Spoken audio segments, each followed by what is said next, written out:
Bannange kitiba kya Mukama nti akuntuusizzaako ondabye ndudde okulaba mukwano bannange mukwano nansanze okulaba nkomyamuzeeko nali natambula mmotoka tondaba bannange ekitiba kya Mukama nti nsanze okukulaba ekitegeeza obadde onsubwa nnyo bw'oti bannange mbadde ndudde okulaba soko mbuulire kyekifa ku kyaki tewali wadde kyaki nnungi erabika bulungi teriiko agamba bannange okakasa tewali mawulire gonna agali ku kyaki kijja kikya nze mpozi byemmanyi biri ku John musumba yamuyita ng'alina byamugamba musumba yamuyita ng'amugamba biki kyennamuwulirako kiri eki mbwanywa omwenge anywa sigala akola buli kimu kyatateekeddwa kukola Mukama ye bali bamani bagatuusa ani agatuusa sako omumpe Andulu Nsanje sense Andulu yagatwalayo yagatwalira sako mbulire nakuya Andulu aliwo malomu akuhaga Andulu kyemmanyi alabika ali wali mu kyaki okakasa kubambye ne omuganda omusisinkana butelevu nakuya nkubulire gwe nkusiibudde oli ngenze mu wahaga Sister Fiona omanya kyantuuseeko kiki Ekitiibwa kyange kyonna kyafudde. Ate kyafudde waye. Luli lwentwalira musumba olugambo. Lugambo ki? Luli olwa John naawe olwerabidde. Sokoli twatumya naawe. Ate wamala n'obitwala ye. Nkutidde nalumutwalira ne nakugamba tobitwala. Lwali lwetaagisa otwalayo lwa nsonga. Ana yali ajja lutusanga luwozi. Nalumutwalira naawe. Kati nonjogerayo nange. Omanyi saagala kuntuuza mu bigambo. Saakuteekamu yadde naka. Tugende mu maaso. Kubanza omanyize ku kyebigambo. Naye nga lwotwala nga lwokyo olwekakasa wali olwekakasa. Nali nina olutwala nga lukyaliko n'omukka. Naye kakati gwe nga toliimu nakutya yadde. Nga ntya ki? Ebintu byewagambibwako obugambi nga tobitegeera bulungi gwe n'obitwala. Nnyabo oga nti John anywa sigala olugambo lulimu sitaani. Ate gwe walulaba kuwa mulabako. Yadde saawulaba si bituufu. Ekyantuuseeko. Ne bangamba nfukamirire John mwetondere. Ate ng'omwetondera. Mbu namuwaayiriza simanyi abyegaana.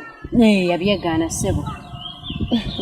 Nze nakugamba ebintu bikomaawo gweroga mweyabitwala musumba muntu wa John omanyi omuntu gwabuliramu emirembe nga John musumba oyo nkimanyi oyo kati wali osuubira nti nayinza okubeera ku sayidi asobola tomanyi ebintu bya Katonda naawe obimanyi kakati yagibeerako teyagibeerako ekituufu laba tugenda yita ambi ngibize nyange sooka olindeko ate leka kusesa gwe byawanva natwa noyita Andrew olwani amuyita gwe musumba naliwo John ne bamuyita ne Andrew najja awo obukakafu kati Andrew ani amuyita nze nga musumba kenti omuyita genda mu maaso naye ne tuyita ne Andrew yennyini kabyoge maama ng'ebintu byali biwanvu mwali mwatane talina kyamanyiko yadde neki mwana gwe nafukamira neneetondera John nga sina kyakukola nze kimisi kasasa abiriimu olwo ng'omutandika oti olwo namutandika mu ngeri yange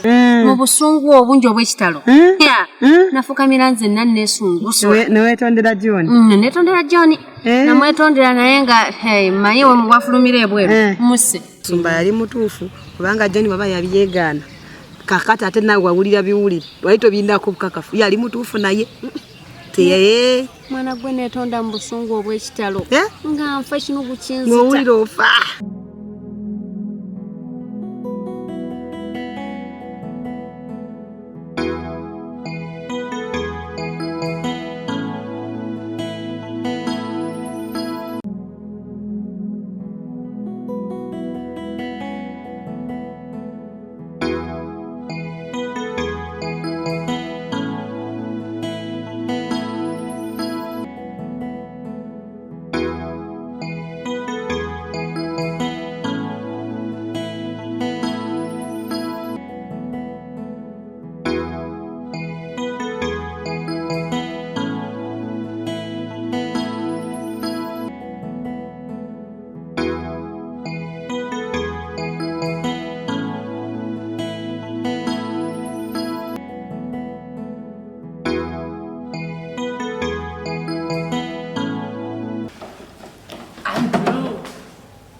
Nansi musokulaba.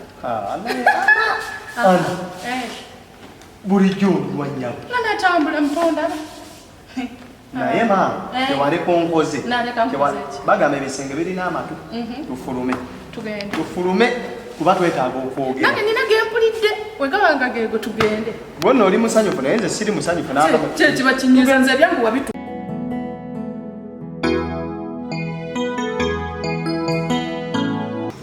Sister Peace. Msanso okulaba. Bango kusanga musumba. Webale kunsulira mwoyo. Era mbaddeyo nga tuli mu mission. Ne ngamba kanzireyo omusumba wange. Ne ngamba kanzireyo mulabeko omusumba wange. Mukama nga mulungi. Mukama mulungi. Yesu yebazo. Amina nnyo. Osibyo tye omusumba. Bulungi nnyabo. Osibyo tye. Bulungi musumba. Kulikayo. Avuddeyo musumba. Ne Peace. Mwebaza. Mwebale kuyimirira. Amina. Muyimirira mu mulimu gwa Mukama waffe Yesu. Mwebale musumba. Banne mukulikeeyo. Twavuddeyo. Mission yabadde etya? Mission yabadde nnungi nnyo, ekitiibwa kya Mukama kyalabisibwa. Omulimu gwatambula bulungi, ekitiibwa kya Katonda kyalabisibwa, omusumba yabuulira, abayimba baayimba, kale kwegamba ffenna twavaayo nga tuweereddwa omukisa. Ekyo nga kirungi, agamuli egazaamu amaanyi. Twalidde emmere ey'omubiri ne batuliisa emmere ey'omwoyo nayo ne tukola ki? Nayo twalidde ey'omubiri n'eyaki?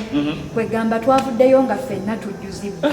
Totulaba we tunyirira. Naye gwe okimanyi nti okuweereza Mukama si kwa bwereere. Bwe kiri musumba. Mukama era yatukozesa. Mwebale bannange. Amiina. Mwebalire ddala. Amiina. Ndi musanyufu. Ate ne Katonda asobola okubeera omusanyufu. Amiina. Kankati tugenda kutuula. Ngaye mwakomyewo ku mission eri tetugenda kutuula. Tulina ye musumba emmission ey'okubiri. Mission kyate musumba. Tulina gye tugenda okugenda. Ye musumba. Eri gye muvuddeyo naate tulina okukola kino ekirala. Kangubuulire. Ye musumba. Ensi eno edduka misinde. Bwe kiri musumba. Bw'otaakole mangu tugenda kuvuna n'omusango. Jjukira ebikungulwa bingi n'abakunguzi be batono.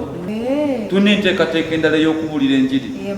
Era mbadde njagala nawa John, omanyi bulungi?